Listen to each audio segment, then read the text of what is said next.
watoto kwa mujibu wa sheria ya dini. Je, hivi ni jambo la lazima mama anayenyonyesha azingatie muda wa kumnyonyesha mtoto wake? Lakini pia katika safari nzima ya mama kumlea mtoto wake, kuna faida gani zinazopatikana kwa kitendo cha mama kumtengea muda maalumu mtoto wa kupumzika, kwa maana ya kulala? Na kulala huku mtoto alale pale anapotaka kulala, au mama tu amlazimishe mtoto wake kulala kwa sababu ana kazi zake anataka kufanya? Sasa amuona mtoto wake amekuwa ni kero, amlazimisha kulala, wakati mwingine pia kwa makofi. Karibu.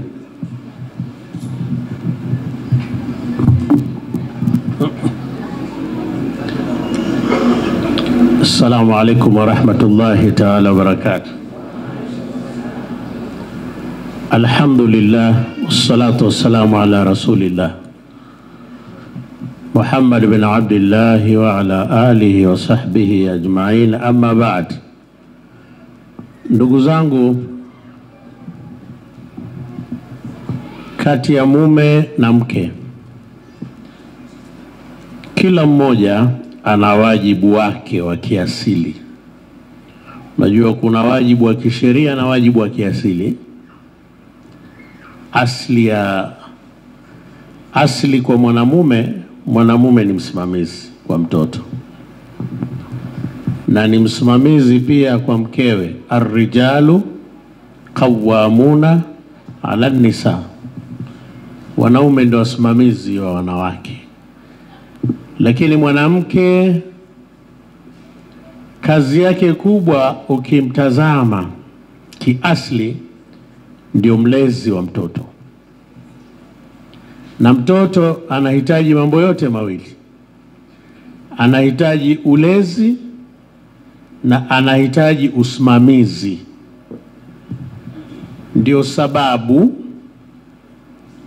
mwanamke kuwa na dini ni muhimu sana, kwa sababu ndio masdar iliyokuwa kubwa, ndio chanzo kilichokuwa kubwa cha ulezi wa mtoto.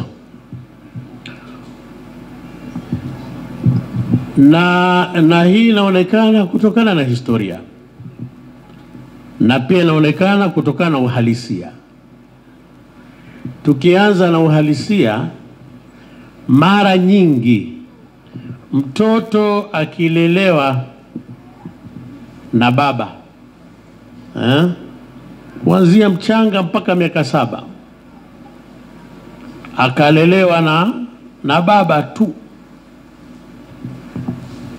au malezi yake yakawa upande wa baba zaidi, mtoto huyu ana nafasi kubwa ya kuwa mtu wa kisawasawa, ana nafasi ndogo sana ya kutoharibika. Lakini kama mtoto tangu mdogo kabisa akalelewa, na ndivyo inavyotaka sheria, na mwanamke mpaka miaka 7, basi huyo mtoto ana nafasi kubwa ya kuwa mtu kamili. Mfano wa haya yametokea kwa ulama wetu. Imam Shafi'i rahmatullahi alayh anasikika sana. Alikufa yule, baba yake alikufa wakati Imam Shafi'i akiwa na umri wa miaka 2. Ulezi ukawa kwa mama yake, matokeo akapatikana mtu kama Imam Shafi'i rahmatullahi alayh. Hiyo ni upande wa historia. Hata Imam Bukhari, Muhammad bin Ismail al-Bukhari, naye baba yake alikufa wakati bado yeye ni mtoto mdogo, nadhani hiyo miaka 2. Lakini Imam Bukhari ndo msahihishaji mkubwa, ndo musahihul akbar wa hadithi za Mtume sallallahu alaihi wasallam, ntegemeo malezi ya mama. Abdul Qadir Jailani qaddasa Allahu sirrahu al-aziza. Yeye naye pia amelelewa na mama, babake alikufa. Basi ukitaka mifano ya hawa wanawazuoni ambao wamepata ulezo upande mmoja ni maelfu kwa maelfu. Lakini je, ni mama au mama? Mama wa hakika, ambaye mama huyu ni yule aliyemsema Mtume wakati akimshauri mwanamume aoe, ushauri wa Mtume Muhammad, fadhfar bidhati din, chagua mwanamke mwenye nini? Mwenye dini. Katika moja ya ulezi, malezi ya mwanamke, kuna malezi ambayo ni badania, ni jasadia. Kuna malezi ambayo yanaambatana na mwili. Moja ya malezi yanaambatana na mwili ni ujauzito. Mwanamke, ulezi unaanzia kwenye ujauzito. Lakini kuna malezi ambayo yanaambatana na jamii. Ni mwanamke kumkubali atakaye kuwa ndio baba watoto wake. Ukisha kuwa vile mke na mume anaposa mke, fahamu ndo malezi yanaanzia. Wewe ukisha sema nimekubali, malezi yameanzia hapo hapo. Hapo ndo malezi, unatengeneza malezi. Kama utapata dume badala ya mume, itakuwa mtihani mkubwa. Malezi yanaweza akawa mtihani. Lakini malezi yanaambatana na mwili, ili nije kwenye kunyonyesha. Malezi yanaambatana na kiwiliwili, mojawapo ni ujauzito. Mwanamke katika ujauzito wake ni kituo pia cha malezi ya mtoto. Ni kituo vipi? Mwanamke anahitajika kuepukana na psychological violence, kitu kinachoitwa psychological violence. Pale mwanamke, kusema kweli, uwezo wake mkubwa wa kifikra uko kwenye ujauzito zaidi kuliko kwenye jambo lingine lolote. Kwa hiyo pale kuna mapungufu fulani ya kisaikolojia yanampata mwanamke. Kama mume hatokuwa makini, nacho ni kipindi cha hatari ambacho kinaweza kikavunja ndoa. Kwa sababu mwanamke haelewi sana kipindi kile. Atakachokielewa sana ni ule mzigo aliokuwa nao. Kwa hiyo hapo la kwanza ni mume, ili mtoto awe vizuri, basi mume ajue kwamba mke yuko kwenye dharura kubwa. Na ile dharura na ile dharura mume aende nayo taratibu, itamfaa yule mtoto aliyokuwepo tumboni. Wanasema wenyewe kwamba kama mwanamke akipata karaha, yani ndio anaita psychological violence, huyu mtoto huku tumboni anaathirika. Na akiathirika huyu, akishazaliwa malezi yake anakuwa sio kawaida, ni tabu. Hilo la kwanza. La pili, mwanamke aepuke hizi nini cosmetics nini, vipodozi. Viko vipodozi ambavyo ndani yake kuna hydroquinone, mercury. Ile ni hatari kwa mtoto.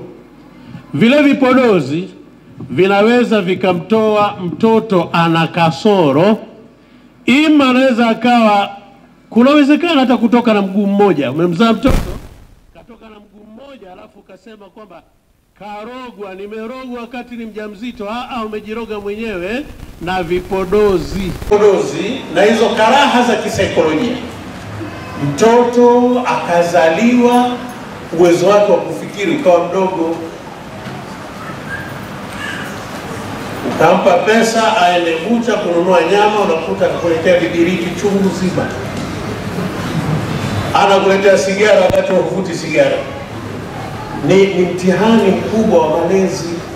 Sasa tuende kwenye pointi ya kunyonyesha. Nukta nyingine ya malezi ambayo inaambatana na kiwiliwili labda tumalize hapa tumboni. Ni marufuku mwanamke akiwa mjamzito kuvuta sigara, na sio kuvuta sigara tu, kukaa na mvutaji sigara. Sasa hapa ndipo inapokuja kwamba mumeo yukoje ulimchagua. Kama mume anavuta bangi na wewe mjamzito, fahamu athari inaweza ikaingia kwa nani? Kwa mtoto. Ile bangi anavuta mbele yako, anaweza akaathirika mtoto. Kwa unahangaika na mtoto baada ya kwamba utamzaa, kwamba mbona huyu mtoto haelewi. Kumbe ni tatizo la bangi la nani? La mume.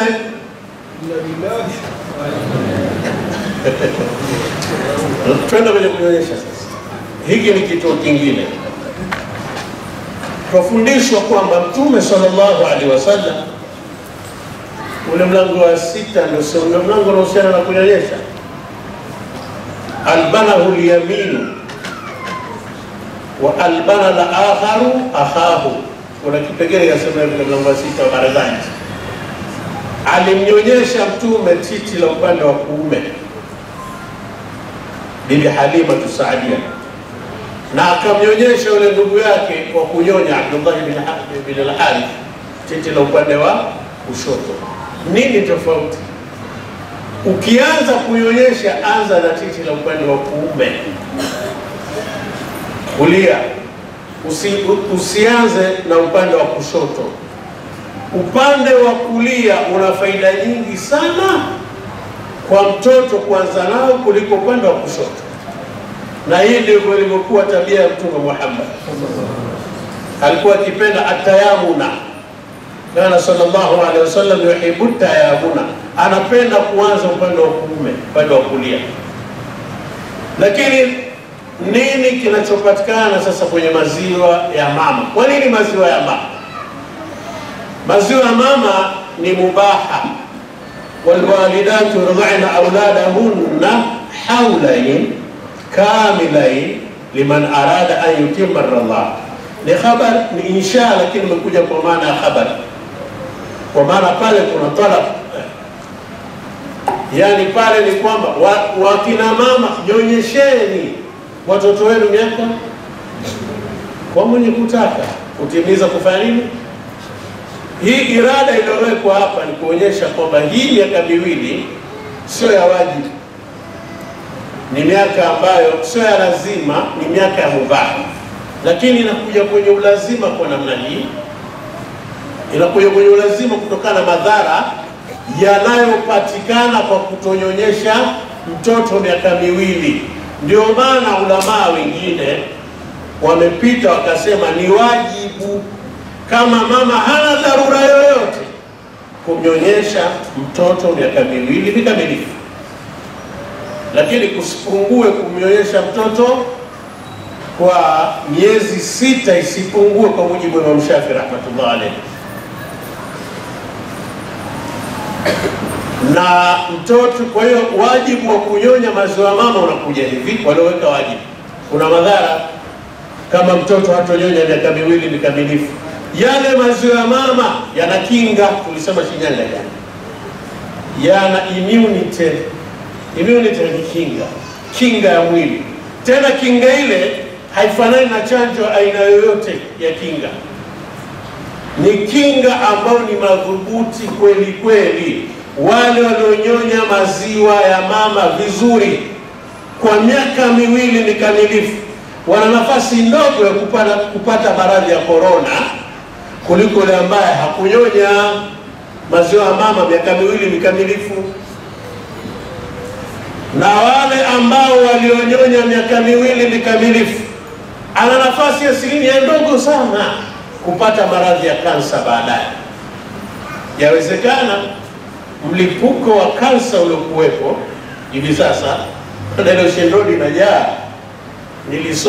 Nilisoma taarifa yao, nadhani ilikuwa ya Juni mwaka 2016. Ni kwamba mwaka 2016 wagonjwa walikuwa wanapokea walikuwa ni 40,000. Sijapata taarifa nyingine, wagonjwa wa kansa. Yawezekana mlipuko wa kansa huu ni kuacha mafundisho ya Mtume Muhammad, kwamba watu wameacha kunyonyesha watoto wao kikamilifu, na wanawake wana sababu zao, lakini mara nyingi sababu sio za msingi. Moja ya sababu ni ataharibika. Tuseme hivyo tu kwa ufupi, tuseme ni maneno makubwa. Ni kwamba akinyonya maziwa ya mama eti ataharibika. Mwanamke na mwanamume lazima waharibike muda wa kuwa hapo duniani. Unapozidi kuishi ndivyo unapoendelea kuharibika. Maana umbile lazima lichoke. Utakwenda kujidanganya kupaka nini zile? Mkorogo. Kupaka mkorogo, utakwenda mpaka ule mkorogo ukiupaka sasa hautaki. Ngozi inakuwa ni ngumu. Inaenda mpaka utaamua kwamba sasa sura imeharibika, na wewe sasa utakuwa unasema mama, jamani, ni sunna kuvaa nini nikabu.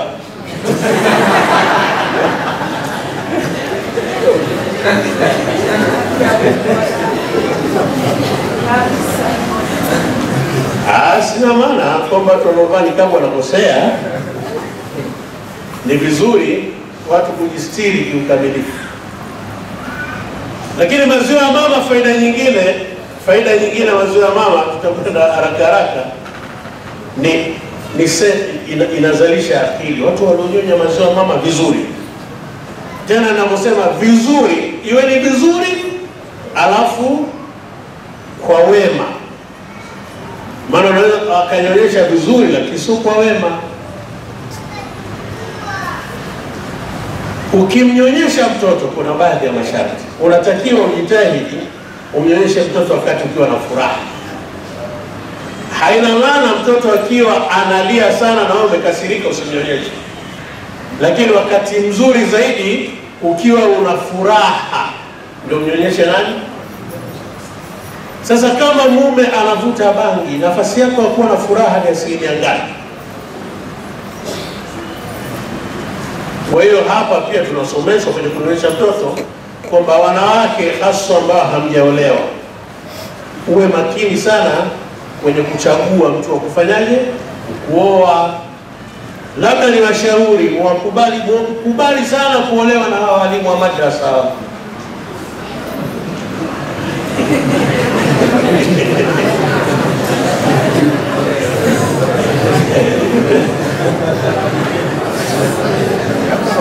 Hawa nafaa sana, kwa sababu hawa wana nini?